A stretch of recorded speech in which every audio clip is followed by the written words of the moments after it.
At the AI Readiness Project, we believe that in this remarkable age, AI isn't the main character. You are. While the tech is racing ahead, it's the humans who learn to harness AI mindfully that will win. Each week, we meet remarkable people doing just that. Join Kyle Shannon, tech leader and AI instigator, and Anne Murphy, fundraiser and AI consultant, as they lead the conversation about staying grounded, growing smarter, and leading with what makes us human.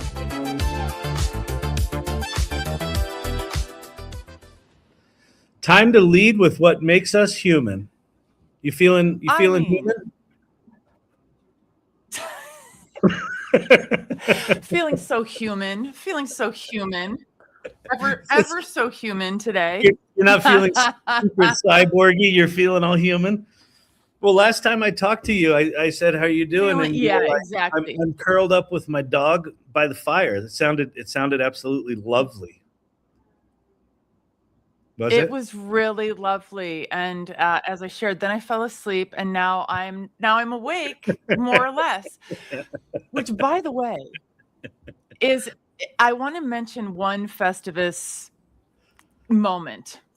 I know we'll get into it officially, but it's regarding sleep. So it was on day 2. It was during both of us had found a window, I guess, but we hadn't conferred with one another that we were going to take naps. Well, first of all, I fell asleep on my desk. So I went like this, fell asleep. That was like, I can't sleep at night, but how am I sleeping in the middle of the day? So I fell asleep. I woke up and started talking on the thing because producer Brandon told me like showtime on live. And then you were like, "Oh, I heard Anne's voice." So you woke up and got on the call. Neither one of us were awake. We were sleep talking. We didn't. I assumed you knew what you were talking about. I heard your voice. I had an alarm clock set, and I think our speakers finished a little early. And I heard your voice, and I was like, "Our speakers finished early." I woke up with like you know those sounds where you just take a deep breath. You're like, and I ran over to the thing, and there you are, and you're like talking away, and I'm like, oh no. It was so bad. It was so bad. Idea. Anyway, let's talk about Festivus. We just had Festivus. Let's talk about Festivus. Festivus just ended. We just had Festivus. It was the 26th and 7th last weekend, yeah, or maybe I don't know, weekend before. Anyway, it was in recent memory. This 24 hours over days of just like it was madness, but like just like deep generosity of our speakers coming in and just being willing to like show up. Yeah. Share their wisdom, and it was more than wisdom this year. The thing I took away, Anne, is I talked about this last night in my live with you. I felt like last year there was sort of this, people were sort of in wonder, in awe that they were doing AI. They're like, I think I'm kind of doing this AI thing. It was this kind of, here's what I do in my life, and here's AI. And this year it felt much more like, I got my head around this thing now. I'm professionalizing it. I'm on a track. I'm moving forward. I'm excited to talk to you about what I'm doing, but I'm doing all these things. And Kimberly Offord, who we're about to talk about, she talked about the fact that when we had the AI Salon Presents the other night on Tuesday night, last night, geez, time. She was just talking about the fact that how much work the speakers have done in the last year. And I thought that was a really good insight, that even though the speakers are feeling like, I'm not doing enough, I can't keep up, like what they've actually accomplished in a year is astounding. It's so good. Like what were your big takeaways? Astounding. Like now that you've had some decompression time and some fireside with the dog time. Decompression time. Well, one of the things is I think you and I see many members of our community making this like iterative progress, right? Continuous improvement, growing, week by week. And so it seems a little bit like, okay, we're making progress. It's like, wow, there's these occasions of just like, oh my God, did you hear that so-and-so did whatever? But for most people to see where they were at Festivus last year and where they are now it was just like this sharp relief of, wow, this was a body of work in the past only 12 months. Yeah. It's insane. Yeah. And part of it is, of course, because we're all working at the speed of light with AI. Part of it is because we all now have, like, most of us have collaborators who we leverage them. They leverage each other. We have structured programs that we run, and that we participate in, that our people participate in, and they grow in a streamlined fashion. So yeah, it was just utterly remarkable to think about, like, the statement that I've made a couple times now of, there is not one person among us who couldn't say yes to helping a community, friends, family, a company, because I was all going to say they need to do major is come back corporation, like to the any network. kind of project. Yeah. Any kind of project. Any kind of project. You name it, we can put together in probably, I don't know what, a day, a team, and get it launched. Oh, you wanted this to be thorough? That would be 2 days. Yeah. Amazing. And that would be 2 days. Exactly. That would take us 2 days. Yeah. The other thing, the other thing that hit me about it was, I think from GPT for Good to the first Festivus to this one, there's something about the spirit of it that gives people permission to try. Like, one of the consistent things I get feedback on is like, I didn't think I could do this, and now I feel like I can. Or I just was going to watch an hour, and now I'm 11 hours in, and I don't want to stop. And I have this sense of possibility, and I think what happened this year was, not only was there that sense of possibility, but there was evidence. Like, it was like Sunday Williams, who like literally started out and said, I was here last year unemployed and clueless about AI, right? And I felt something was possible. And here she was a year later. She's now working in rural Mississippi for a print newspaper, like helping that print newspaper survive using AI, where she's this central figure in the community now. It's just this, like, so there's both this possibility thing, but there's also just evidence of people in our community who have done it. Kim Offord, who we're about to speak to, went from making some films to making some really cool films for some really cool people to doing festivals. I mean, it's just like, the expansiveness of impact is so inspiring. It's so cool. Yes, and I think that's the most gratifying thing, is to think about the impact that the people who we know, the impact that these speakers are having on hundreds, thousands of people. Yeah. And of those people, they're inspiring some to follow in their footsteps, right? Mm-hmm. Like the our She Leads AI Certified Educator program. All of those women who graduate from it now want to pour into the next cohort and the next cohort. Those cohorts are going to go out and teach women, teach anyone all over the world, yeah, how to do AI in the human-centered, responsible AI way that we teach it and that we do it. Like, the family tree is pretty awesome. Yeah. Actually, when you just said that, it reminded me of the session with Brandon, the families, having the parents there talking about how they impacted their kiddos, and Brandon was the young kids, and then we had the middle kids and the older kids. That was a really cool session. And I was thinking, that was a really cool session. No, go ahead. Go ahead. I was just thinking, well, how lucky it was. Oh, we have a time delay. I was just thinking how lucky it was. Yes. How lucky those kids are to have parents like that are teaching them not just how to use AI, but teaching them critical thinking skills. And like, I forget the woman's name of the older kids. I forget her name, but anyway, how her 16-year-old kid came to her and said, Liz, yeah. And how the older kids said, said, this AI gave me something that I think is bad.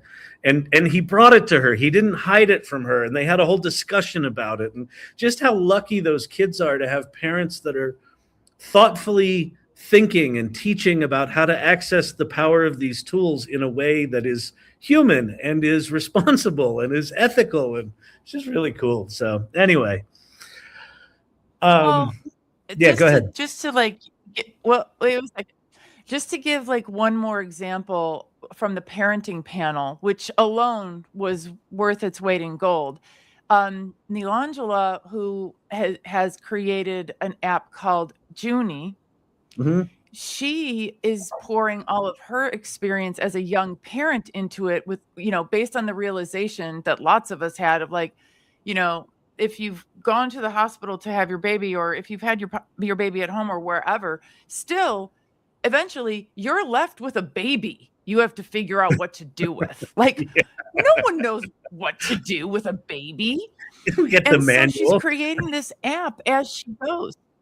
Yeah, so she's like, I will provide the manual. And it's all with like, referee journal articles and like top-notch, resources, as if you had a phone a friend or your mom there or a village that's helping you raise your kid. Like, and then Brandon pouring into his kid and his kids and helping them create in this way and like publish things. And Liz with her, Liz's app as a reminder to people who just to let you know, allows parents to deal with the 80 bajillion emails that we get from every organization our kids are involved with, including their universities, which seems to never stop. So I've gone from daycare through universities with 8,000 emails. Yep. It's too much. So she's doing that. Like, and they just, and they all gave, we had a whole bunch of vendors who gave away subscriptions, gave away beta, testers, blah, blah, blah, blah, blah. Like, it was just so good. It was so good. And the one thing that I'll say to our audience and to listeners, one of the comments in the comments just now, or one of the questions in the comments just now is, who are these people? Who are these parents? I want to meet them. You can, if you go to AIFestivus.com, AI Festivus is done. It was a live event. But you can, for $27, it's like the best deal in the history of deals. For $27, you can get the deluxe replay bundle, which is all of the recordings of Festivus, all the transcripts, JellyPod podcasts, and made a Gemini gem that allows you to ask, wait, who was that person that talked about parenting? And it will jump you with time codes straight to, which session to go watch. So there is just an amazing amount of stuff in that. So go check out AIFestivus.com and pick that up. Gareth, why isn't there a parent and AI group in the AI salon? Because someone needs to start it.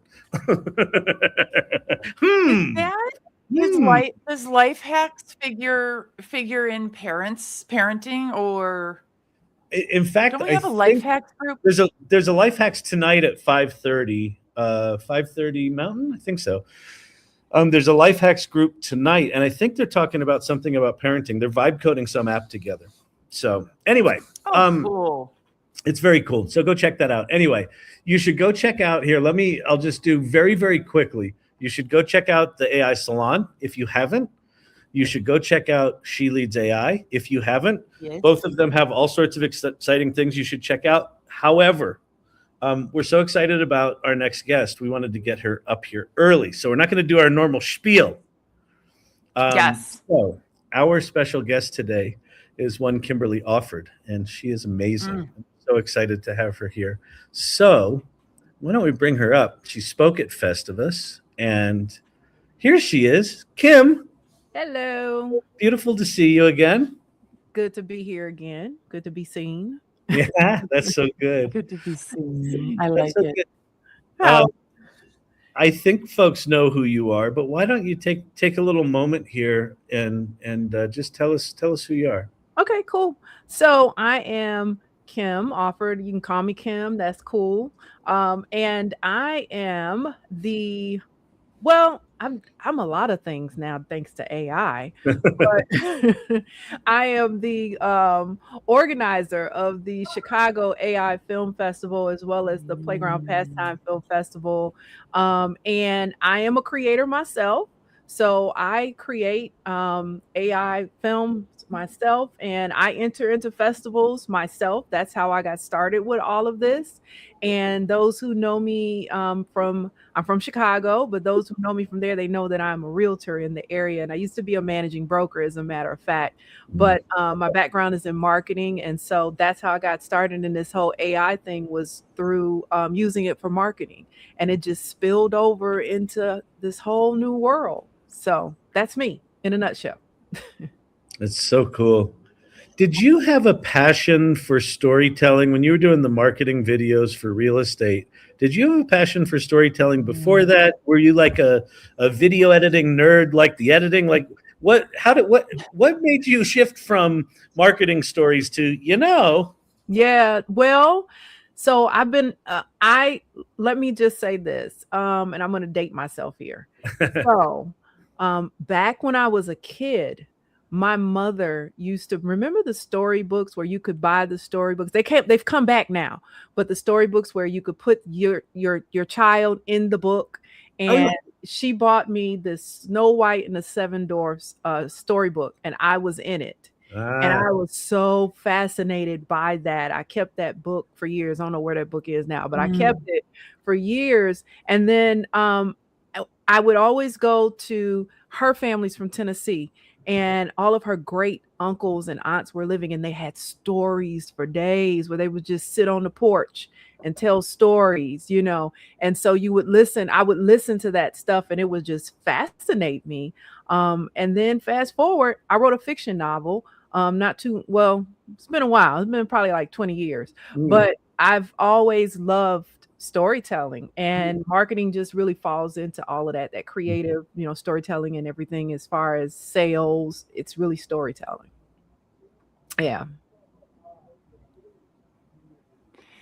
I have really loved seeing people like Chris Vallone, who was on stage, I think after, maybe before you at Festivus, the stories of people like Kyle taking stories that they've written, 20 years ago, 10 years ago. I have a whole pile of short personal essays that I've written that are now coming to life with AI. Like the ability to take that creative work that happened for some of us at a very formative time of our lives, right? We were in a different place.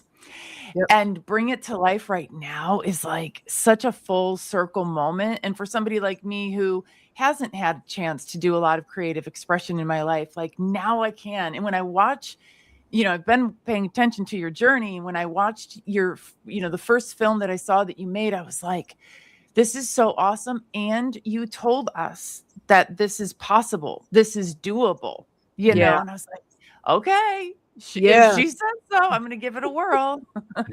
Yeah, I'm that type of person where, let me just say this. So I can read music, right? And so I had piano lessons as a kid, but I'm not that great of a musician, right?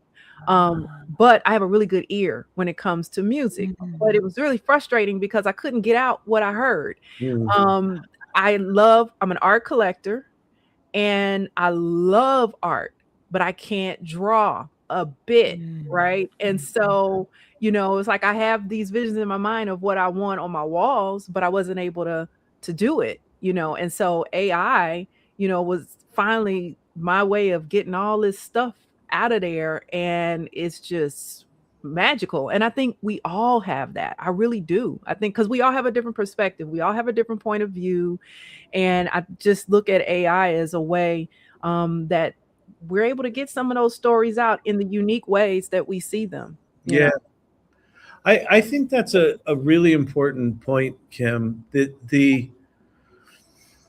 the anti-AI crowd, I understand why they're upset and things like that. But I think one of the presumptions is that people just push a button and out comes this stuff. And what you just described was very much not that. There's a whole component of you before you push any button, before you write any prompt, of you've got some idea in your head. Yeah. And then I think we all know, if you use AI for a little bit, very often the distance between the idea in your head and what actually gets generated by AI can be very, very different. Can you just talk to, that idea of sort of what the AI, doomers or resistors but your point of view on that, because you're kind of in the middle of the firestorm, making all these films and establishing yourself and doing festivals, and I just would love to hear your thoughts on that. Yeah. So, when I say, so very good example. I had this one video and I showed it at Festivus, and I've had my first video where I got 1 million views, and I continuously was asked, what prompt did you use to get that? Right. Which 2,000 prompts? And I had to say, no, each individual image that you see is a separate idea. It's a separate prompt. It's a separate thought. And as a matter of fact, I pulled a bunch of images that told different stories and put them all in this one video, and everybody loves it. And it's not just one prompt. It's a series of just thoughts and what have you. Like just the other night, I was prompting, I had a story in mind, and I got this one image that told a whole totally different story in my mind. Wow. And so I then started building a whole nother film off of just that one image, because it gave me a different story, and I started building on that. So I think that's the part that people don't get, because they do see this stuff out there that, where people did just put in one prompt and they got it in this 10 seconds and they put it on Facebook or wherever, and it kind of goes viral because it's controversial or it's funny, or crazy or whatever. And so you do have that, but I think that other stuff, it's a lot more than what people think. And I will tell you, from the industry point of view, I had a meeting yesterday with someone. I had a meeting a couple of weeks ago with these are people in entertainment who have the idea that they want to do vertical series. And they will say to me, so I want to do this vertical series. And I'm like, okay, how many episodes? Oh, about 8 to 10 episodes. And then I'll say, okay, what's your budget? Number one. But number two, when do you think that this is going to launch? Oh, in about a month. Come on now. And I have to go through this whole conversation with them that it's not just one prompt or even 5 prompts that's going to give you 3 minutes worth of video. You're talking about prompting for character development. You're talking about voices, making sure they're consistent, going through the whole production process. And then the light bulb goes off that, oh, you're not just doing this. Actually takes some thought. It takes some skill. And I'm like, so they're seeing, and I think, like I said, I've said this before, I think conversation and understanding of the process actually is so needed. Yeah, absolutely. So when you mentioned that your mom had gotten the Snow White and the Seven Dwarfs and you were in the story, I wanted to just explore with you whether that experience played into your interest and passion now for filmmaking that tells the story of underrepresented populations, because I'm going to guess, based on your and my generation, that Snow White was white.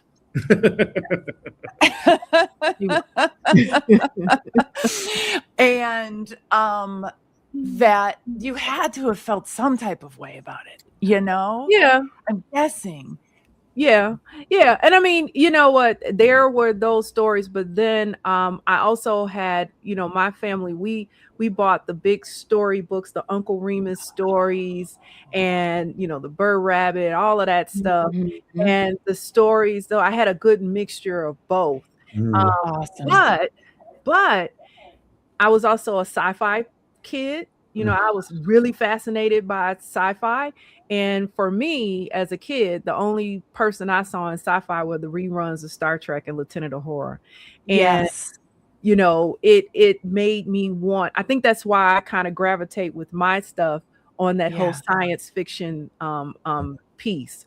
And Yeah. I think that's what people gravitate to me, especially African Americans, but they're like, what is this? You know, what, I haven't seen Yeah. this, Mhm. you know. So Yeah.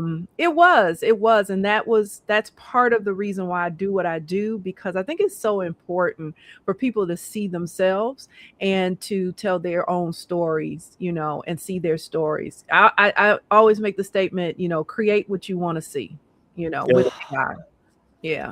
Yeah, Love that. it's further evidence that, you know, this is about your voice as a filmmaker, as a storyteller, right? The AI is just a mechanism.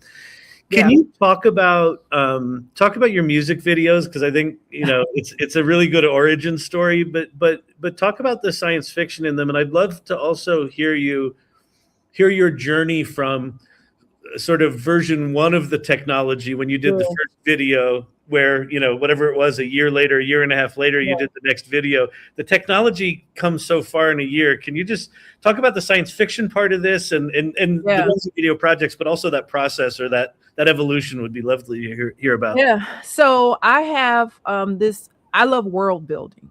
Mm. And so my world is Playground Pastime. And that world is a retro Afro-futuristic world. So time is kind of like, where are we here? You know, like, is this like the 40s, 50s, 20s, or is this 22, 23, or Yeah. what is this? You know, and I like to keep it that way Mhm. because there are stories that I am telling that all kind of intertwine with one another. And I like to call, so one of the, and we can talk about this after that, but I am developing a micro series called the B side.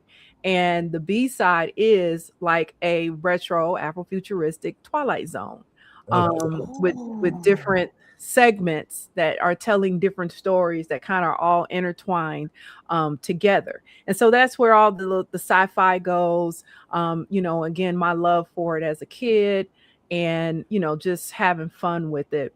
But the music videos, so the music videos that you're talking about, I did a music video for Lalah Hathaway. Actually, I did 3 for Lalah Hathaway. And I always get asked, how did you get with her? She found me. Well, she wasn't looking for me. My videos my reels ended up in her algorithm, and she noticed them, Oh, loved them. Didn't have a million followers. I had not gone viral. It's just that, you know, her interests, my videos fell within her interest. And I did something that I tell people to do. I created 2 videos on my own. Nobody asked me to, because there were 2 songs on her new album that I loved. And I created 2 videos to those songs, and I tagged her. And, Oh, wow. and so good. when, This is the real estate market in you coming out, isn't it? I tagged her. And it wasn't that I was looking. I never thought in my wildest dreams that she would ask me to do anything for her. I just wanted her to see Yeah. how I interpreted her videos. So cool. And here's the thing. Turns out she's a sci-fi junkie too. And as a result, that's what really pulled us together, was the same interest. She's 2-3 years older than me. She's from Chicago. I'm from Chicago. And it just clicked. It just happened. And so after that, so now the progression in AI. Yeah. I did that video in the latter part of 2024. So fast forward into 2025, she did a remix album of that whole entire album. And I said to myself, oh my goodness, if I could redo that video with all this new technology that has just popped up that wasn't there in 2024. Oh my God, I could just take this to a whole nother level. And I reached out. She said, okay, cool. Let me see what you come up with. And yeah, my workflow time was shorter. Yeah. Everything was easier to do. Even, creating her and putting her in the video was much easier to do and more realistic to do. She asked for her 10-year-old self in that video. I was able to put her 10-year-old self in that video. She cool. loved it. Oh, so cool. So it was like, it was amazing, just what I could do differently because the AI had improved so much so quickly. Wow. Yeah. Wow. Yeah. At Festivus, Joy Purdy talked about sometimes you want to take a project that you can finish pretty quickly because AI is changing so fast. And like, I think she'd had the experience of going back in time and like repainting fingers and stuff like, or recreating fingers. And I resonated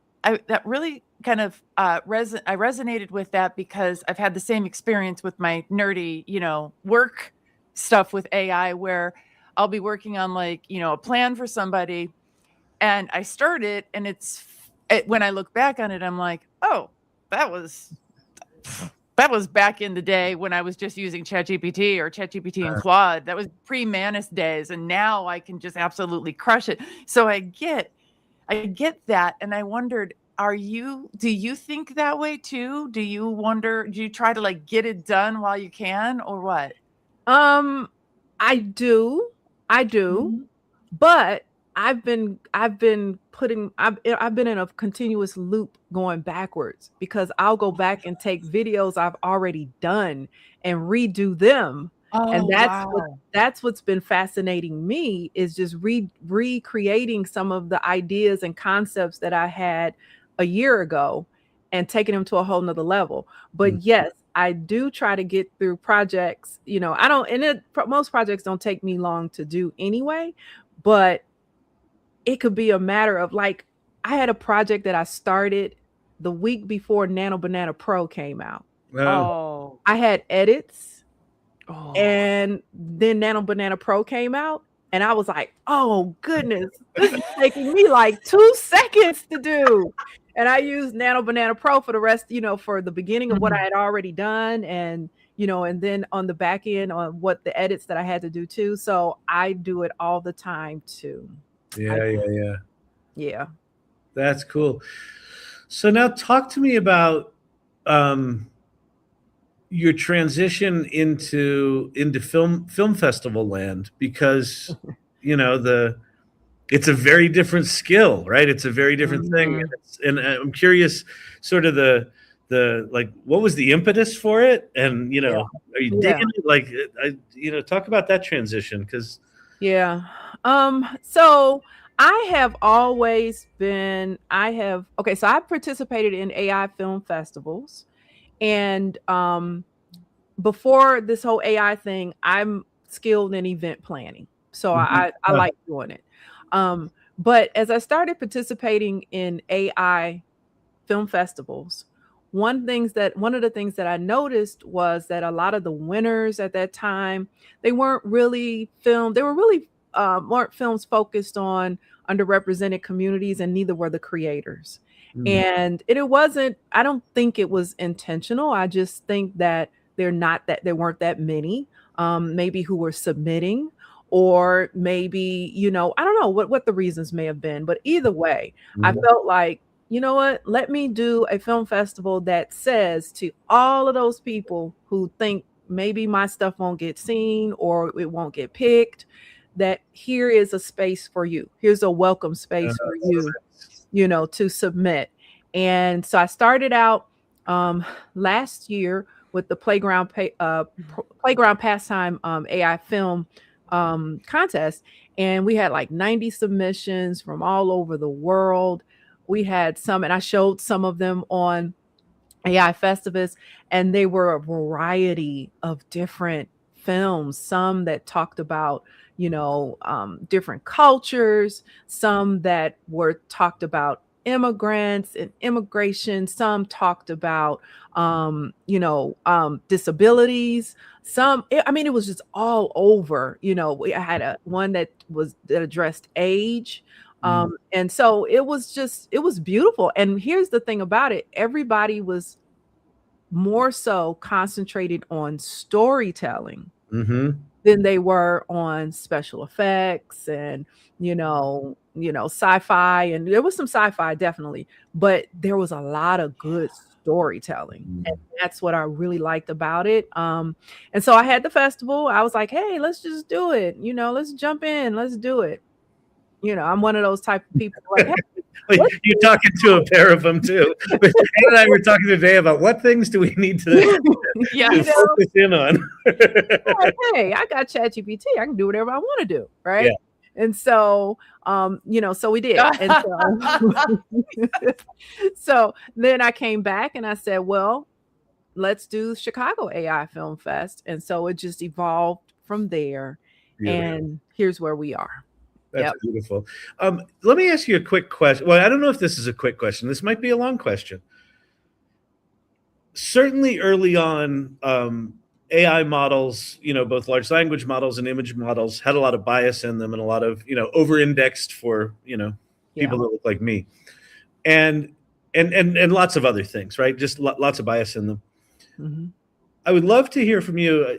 I assume there's been evolution. We know there's been evolution in the technology. Has there been evolution in the core models in terms of more balanced in terms of bias? Or have you just gotten better at prompting and sort of, creating models and mood boards and things like that give you things you want? Like, can you just talk about the balance of, are you seeing improvements in the core models? And then how do you navigate that from a prompting and, that space as you've evolved as a... Well, I think from my point of view, I just got better at prompting. Okay. Because every time, like for instance, I use Midjourney a lot. I love Midjourney when it comes to creating images. And every time they change their model, I do have issues creating images of color. They're always ambiguous. Maybe they look biracial, and we know every person, everybody comes in different skin colors and different sizes, different heights, different, all that, widths and lengths and all of that. We all have different ones. And, the default for most of those is going to be for a thinner person, and what the normal idea of beauty is, and even pretty sometimes a little over sexualized too. And so I've just learned to prompt better. But I've also, I'm not a creative partner. Midjourney doesn't have creative partners, but for those platforms where I am creative partner, I will get on Discord. I will go and talk to whomever. Good. I will say to them, listen, there's no reason why I prompted this, and this is the image that I got. That's what are we doing here? Do any of them get back to you? No. No, but I had one that did. And I said, I asked them, I just came around and asked, it's like, what are your training models? Yeah. And they said, well, we can't disclose our training models, but we're so glad that you did tell us this because, we're working on it, And so I keep pounding it. I wrote an article on LinkedIn about it. And I'm involved in different groups, people who have the same struggles, and I just say, keep reporting it and keep, talking about it, We're early. It will make a difference. It will make a difference. That's great. Yeah, absolutely. Kimberly, one of the things that has surprised me in that vein is how many women creators will publish images that we already 100% know are damaging to our psyches, right? This has been asked and answered, right? I did a study just out of probably spite, Barbie versus the images that were coming across my FYP that were being created by women creators. Yeah. And they were worse than Barbie proportions. Part of it is not knowing or not being quite curious enough on the prompting front, or being or like resilient and continuing to go back to the well and like redoing it, maybe walking away from it. But the other thing is that there's something I feel like that's happening with, there's almost a pressure, just like there is on women in general in real life, to look a particular way. There's almost a pressure to create imagery that looks like the ideal version that we grew up with, or something where it's very like internalized misogyny a little bit. But what I've appreciated is that you've made these prompting, like I got one of your prompting packets like maybe a year or 2 years ago. You've made it really accessible to people, and you've shown that you can do this. This is within your power to prompt for real bodies, real women. And I just appreciate that about you. Yeah. And I agree with the comment. Yeah. I agree with that comment.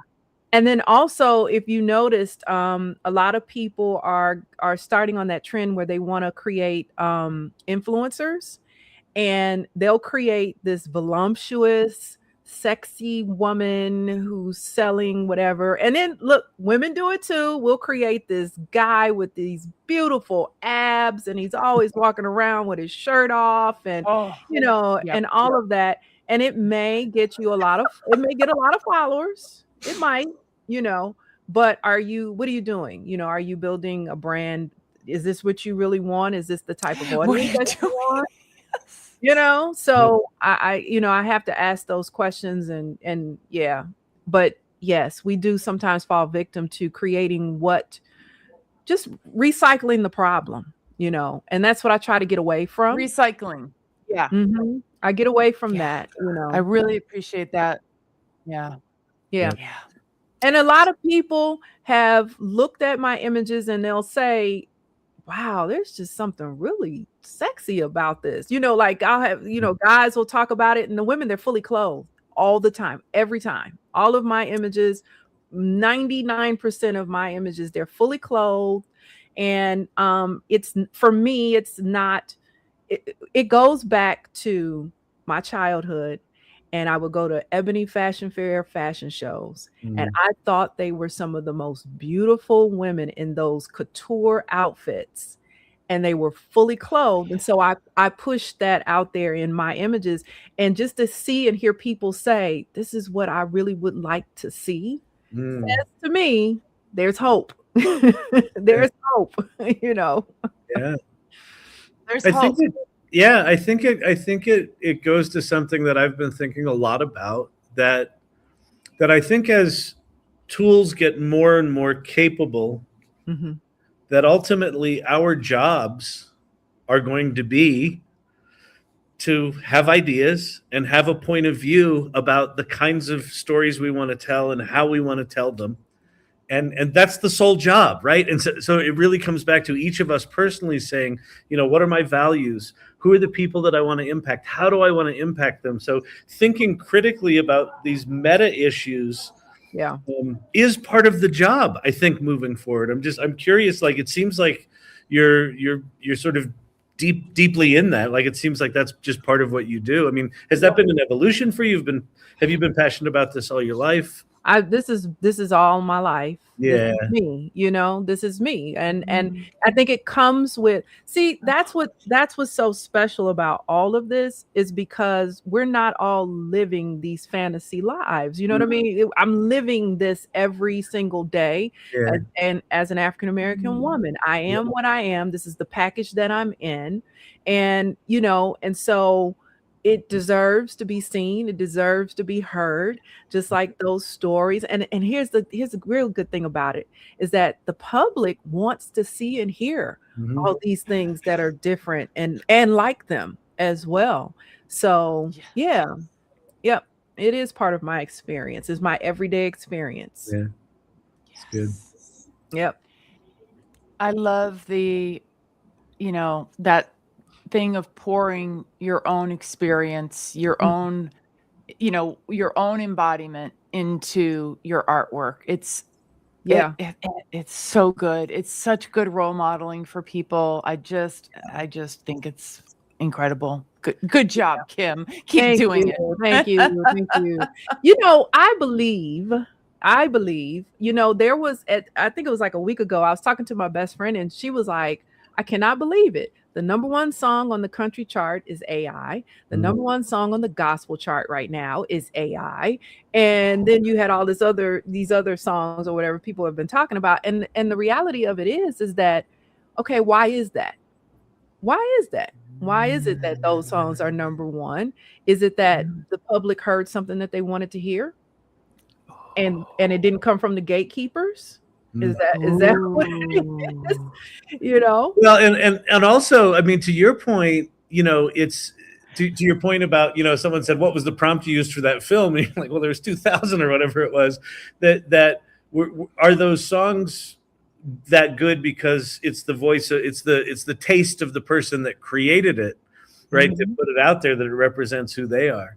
Yeah. I have an interesting question about identity. So I'll share something that's semi-embarrassing when I say it out loud. But I've written 7 screenplays in my life, and it wasn't until I finished my 6th screenplay that I felt comfortable calling myself a writer. For whatever it is, that's my deal, right? I'm curious right now, do you think of yourself, just from an identity standpoint, are you a realtor that makes films? Are you a filmmaker that sells real estate? Are you just you? Like, I'm curious, like, where you are in the sort of embracing, I am a filmmaker or whatever, like I'm a storyteller. Where are you in that spectrum? So that is an excellent question, Kyle. Excellent question, because I cannot believe that I did this. I went to a film festival not knowing that my film had actually won one of the awards at the film festival. Wow. I won the award. I went up to talk, and the organizer said, hey, tell us a little bit about, whatever. And first thing I said was, well, I'm not a filmmaker, but, and then, and he said to me, you are now, and I had to just stop and say to myself, Kim, it's first of all, I would classify myself really as first and foremost as a storyteller. Great. So that's the first thing. I'm now getting to the point where I'm saying, Kim, you are a filmmaker. So good. And then being able to verbalize it. Yeah. And put it into the atmosphere. And like live it. Absolutely. Absolutely. Yeah. So yeah, I'm there. I just got to that point. Oh, it's so good. It's so good. So good. Yeah. Yep. It's hard for some people I know to say that, because I hear it a lot. I hear a lot of people who do this. It's like, well, I guess I'm a filmmaker, We heard, it's funny. It's one of the things Ann and I think we bonded on it very early on, is that early in both the AI Salon and also She Leads, there's a tremendous amount of apologizing for what people were not. There was a tremendous amount of apologizing for, well, I'm just me. I just have this. It was just a lot of that. And we've actually worked really hard to try to, no apologies. Just, be who you are. Let it be. But there seems to be some sort of guilt over AI being as powerful as it is, that maybe people feel like, well, I'm not really doing that. But like that person said to you, you are now. You are. You just awarded a film festival. Yeah. You're a filmmaker. That's so cool. And I think because people always say, you know, you have the AI slop comments, Yeah. and then you have the, oh, you took a shortcut type Oh. comment, and then you have the, oh, well, that wasn't creative comment. You have all those different comments, and you have a respect. Like, I have a deep respect for every artist that I have hanging in my house. I have a deep respect for, you know, the films that shaped me, you know, and out of that respect, you're trying to be respectful, but in doing that, you're also dimming your own light, because you are that. And one of the most intimidating moments I had was like 2-3 weeks ago when I spoke for the Black Caucus of the Motion Picture Academy, and I was like, oh God, these are people. Another one of those moments, you know. I was just like, oh God, these are people I've admired. These are people who I've watched their films, you know. And it was great. It was great. Yep. Of course it was. We do a monthly workshop for women in AI. Well, for women who feel like they are beginners in AI, right? They're kind of just stepping off the curb, getting into the game. We have never once had a beginner and a true beginner show up. Every woman who comes to our beginners workshop will be like, hey, what do you know, have you logged into ChatGPT? And they'll be like, yeah, you know, I've been making agents and selling them to small businesses. And, you know, and they will be like, I'm doing the rollout at my Fortune 500 company. And we're like, literally, when do we stop identifying as beginners? At what point do you go, okay, well, we are now intermediate beginners, or right.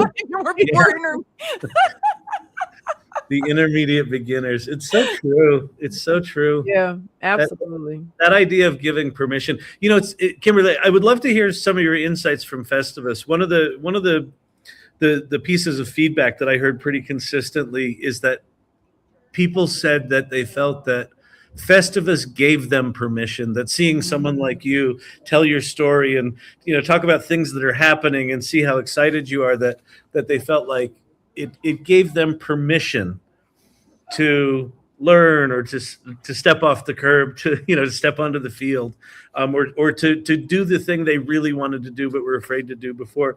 I would love to just hear from you. You know, you participated in Festivus and spoke there, but you also watched some of the things. What were some of your big takeaways from the event?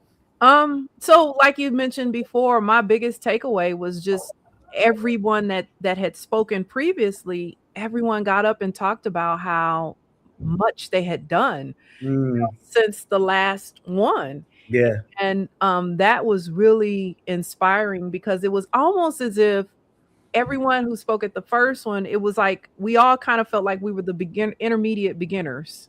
Yeah. And we were feeling this out and seeing where it was going to go, and, you know, and all of that. And then fast forward, and it's like, I built a machine. I have a whole new app. I have this. I have a brand. I have a global brand. I have film festivals, you know. So it just went. I mean, that was for me the biggest takeaway. And then I had mentioned before, just imagining where everybody is going to be at the next one. It's like, I can't even imagine, because everybody is going fast forward, you know, trying to keep up with the AI, but in the process, really moving ourselves. So great job, and keep it up, because I mean, most festivals help the attendees. That one helped the speakers and the attendees. Oh, that's so good. Yeah. That's so good. And you're right. It was, and Ann and team put together the run of show, and there were a lot of ways we could have done it, right? You know, one of the ways we could have done it was sort of group all the similar kinds of talks together. And one of the things that you did, Ann, strategically, was you really broke everything up, where we went from, you know, here's cybersecurity to here's a movie, here's a musical, here's, you know, and so I think what the impact that had is it kept everyone on their toes, and it was like they didn't know what was coming next necessarily, or I really want to see the one after this one, but I'll watch this one anyway. And then, oh my God, I was inspired by that too. So there was just something about it that, I think it really did there were so many different perspectives there. And I think, to your point, people have accomplished a lot. Yeah. Speaking of which, sorry, go ahead, Ann. Well, I was just going to say, like, I feel like that accidental almost or serendipitous opportunity to learn something that isn't in your zone of genius, that isn't in you wake up in the morning, you're like, yes, I want to learn about business transformation of AI. Right. But it benefits all of us to have this, it feeds the generalist, skill set, which is so important in AI because it goes across everything. I really love hearing stories about that. And then you think about, we're going along, we've got subject matter experts, and then Rick McCauley and Pauline or Marlene Paul get up and they just like fire hose of just like value, do this, do that. And people are like, oh my God, I have to get the replay because I want to do it side by side. Like that is so cool to me, that you can have the things that expand your point of view, because to me, there's only one thing that you can do wrong with AI, which is not to bother to have a point of view. You have to roll in with a point of view. I don't care what it is. These conversations are too intense to just be like, blah, blah, blah. And then you've got that opportunity to really level up your skill set. Mm-hmm. Yeah. It's just, yeah. Love it. Love our community. Love the generosity. Super grateful, Kim, for all the times that you've shown up for this broader community. And we, of course, want to show up for you as well. Absolutely. So can you talk to us a little bit about the film festival? We want to hear details. Okay. So Chicago AI Film Festival. We are still accepting films for the film festival for judging and to show at the film festival. And the website is right there. Yeah. And you can just go there and enter your film. We are receiving them through Film Freeway. And the film festival, we are focusing on either creators of underrepresented communities or storytelling from underrepresented communities. And what do we mean by that? We define that on the page, but that could mean a variety of things, from culture to disability to age to the length and the width of your body. And it could mean a lot of different things. And we're concentrating on storytelling. So really good storytelling. And listen, even if you are a beginner at AI film, still send it, because even in your beginner stage, your point of view is still your point of view, and your story is still a good story that deserves to be told. And so we're going to, the deadline to enter is the end of this month, the 31st, January 31st.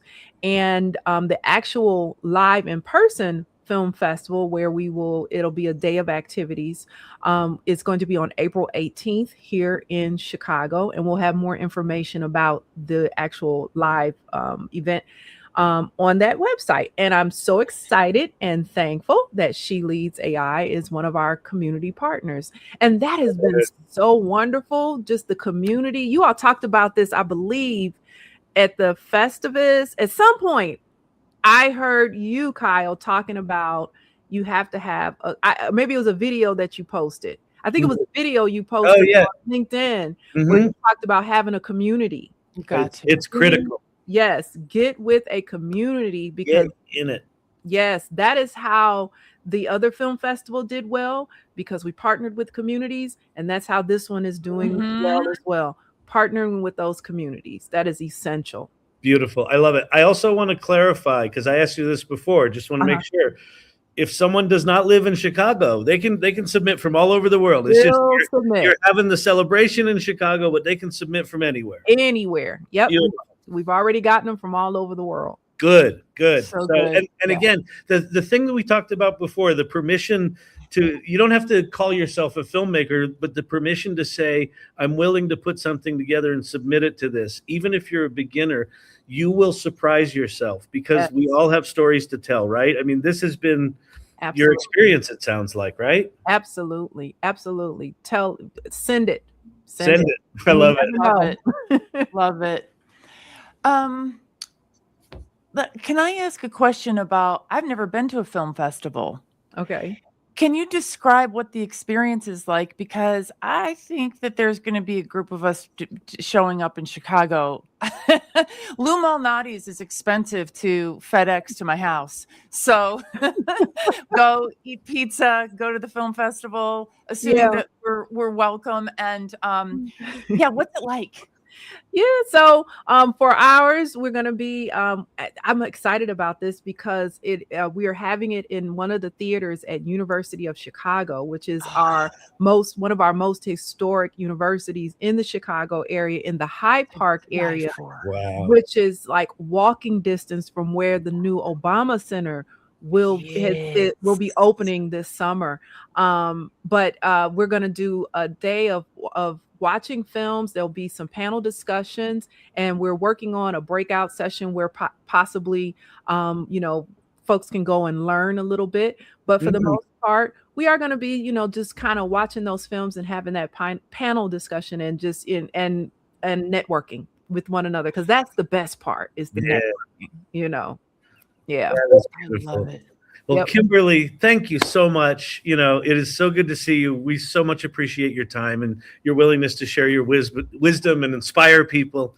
And good luck with the festival. I'm so excited for you. Thank you. And you're all welcome to come, and we'll have pizza and all that great stuff. Love it. All right. Bye, everybody. Bye, everybody.